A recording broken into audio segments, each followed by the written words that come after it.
നമസ്കാരം. ദേശീയ പതാകയെ അവഹേളിക്കുന്നുണ്ടോ എന്ന് പരിശോധിക്കാൻ കർശന നിയമം വരുന്നുണ്ടെന്ന വാർത്ത നേരത്തെ പുറത്തു വന്നിട്ടുണ്ടായിരുന്നു.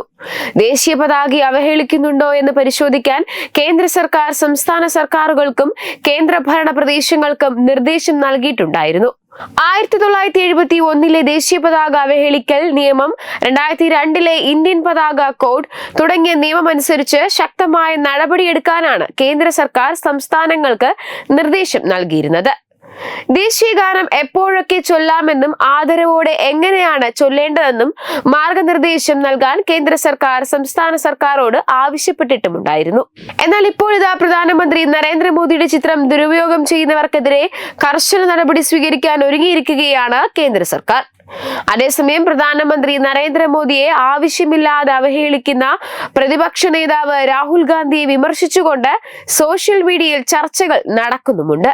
ഇനി ആരോപണങ്ങൾ നടത്തുമ്പോൾ സൂക്ഷിക്കണം നേതാവ് എന്നൊക്കെയാണ് വരുന്ന കമന്റുകൾ. എന്നാൽ പ്രധാനമന്ത്രിയുടെ ചിത്രത്തിന് പുറമെ രാഷ്ട്രപതിയുടെയും സുപ്രീം കോടതിയുടെയും ചിത്രങ്ങളുടെ ദുരുപയോഗവും ദേശീയ ചിഹ്നങ്ങളുടെ അവഹേളനവും ഇതേ ശിക്ഷാപരിധിയിൽ കൊണ്ടുവരും. ദേശീയ ചിഹ്നം അവഹേളിക്കൽ, രാഷ്ട്രപതിയുടെ ചിത്രങ്ങൾ, പ്രധാനമന്ത്രിയുടെ ചിത്രങ്ങൾ, സുപ്രീം കോടതിയുടെ ചിത്രങ്ങൾ തുടങ്ങിയവ ദുരുപയോഗം ചെയ്യൽ എന്നീ കുറ്റങ്ങൾക്ക് 5 ലക്ഷം രൂപ വരെ പിഴയ്ക്കും തടവിനും വ്യവസ്ഥ ചെയ്ത് ശിക്ഷ നടപ്പാക്കാനാണ് കേന്ദ്ര സർക്കാരിന്റെ നീക്കം. ഇതിനായി നിലവിലുള്ള 2 നിയമങ്ങളെ ഒരു വകുപ്പിന് കീഴിലാക്കാൻ സർക്കാർ ആലോചിക്കുന്നതായാണ് റിപ്പോർട്ടുകൾ.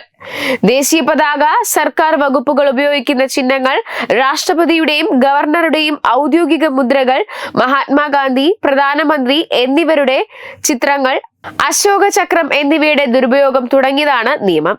നിലവിലെ നിയമപ്രകാരം ദേശീയ ചിഹ്നത്തെ അവഹേളിച്ചാൽ പിഴ 500 രൂപ മാത്രമായതിനാൽ ശിക്ഷാഫലം ചെയ്യുന്നില്ലെന്നാണ് വിലയിരുത്തുന്നത്.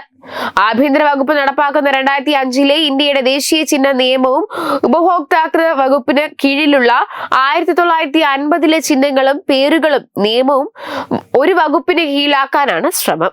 അടുത്തിടെയാണ് ഇത് സംബന്ധിച്ച ചർച്ചകൾ മന്ത്രിതല യോഗത്തിൽ നടന്നത്. ആദ്യ തവണ കുറ്റം ചെയ്യുന്നവർക്ക് 1 ലക്ഷവും ആവർത്തിക്കുന്നവർക്ക് 5 ലക്ഷവും പിഴയും 6 മാസം വരെ തടവും ശിക്ഷ നൽകാമെന്നാണ് ഉപഭോക്താതൃ കാര്യ വകുപ്പ് 2019 നിർദ്ദേശം നൽകിയതെങ്കിലും നടപ്പാക്കിയിരുന്നില്ല. ഇന്ത്യ, കമ്മീഷൻ, കോർപ്പറേഷൻ, ബ്യൂറോ തുടങ്ങിയ വാക്കുകൾ തങ്ങളുടെ പേരിനൊപ്പം ചേർക്കാൻ വിവിധ സന്നദ്ധ സംഘടനകൾ ശ്രമിക്കുന്നുണ്ട്. ഇതിനായി ധാരാളം അപേക്ഷകളാണ് സർക്കാരിന് മുന്നിലെത്തുന്നത്. ഈ സാഹചര്യം കൂടി കണക്കിലെടുത്താണ് കേന്ദ്ര സർക്കാരിന്റെ പുതിയ നീക്കം. ഈയിടെ നടന്ന മന്ത്രിതല യോഗത്തിലാണ് ഇത് സംബന്ധിച്ച ചർച്ചകൾ ഉണ്ടായത്. ഇങ്ങനെയാണ് പുറത്തുവരുന്ന റിപ്പോർട്ടുകൾ സൂചിപ്പിക്കുന്നത്. അതേസമയം ബംഗ്ലാദേശിലെ എഞ്ചിനീയറിംഗ് ആൻഡ് ടെക്നോളജി യൂണിവേഴ്സിറ്റിയിൽ ഇന്ത്യൻ ത്രിവർണ്ണ പതാക നടപ്പാതയിൽ വരച്ചു ചേർത്ത സംഭവം വൻതോതിൽ ചർച്ചയായിക്കൊണ്ടിരിക്കുന്ന സാഹചര്യത്തിലാണ് ഇപ്പോൾ കർശന നടപടിയുമായി കേന്ദ്രം രംഗത്തെത്തിയിരിക്കുന്നത്. തീവ്ര ഇസ്ലാമിസ്റ്റുകളായ വിദ്യാർത്ഥികളുടെയും അധ്യാപകരുടെയും ഇന്ത്യയോടുള്ള വെറുപ്പ് വ്യക്തമാക്കിയ സംഭവമായിരുന്നു അത്. വരുന്നവരും പോകുന്നവരും അതിൽ ചവിട്ടിയായിരുന്നു കടന്നുപോയത്. ഇതിന്റെ ഫോട്ടോ സോഷ്യൽ മീഡിയയിൽ വൈറലായിട്ടുമുണ്ടായിരുന്നു. വെബ് ഡെസ്ക് തത്തുമൈ ന്യൂസ്. Powered by Jyotis.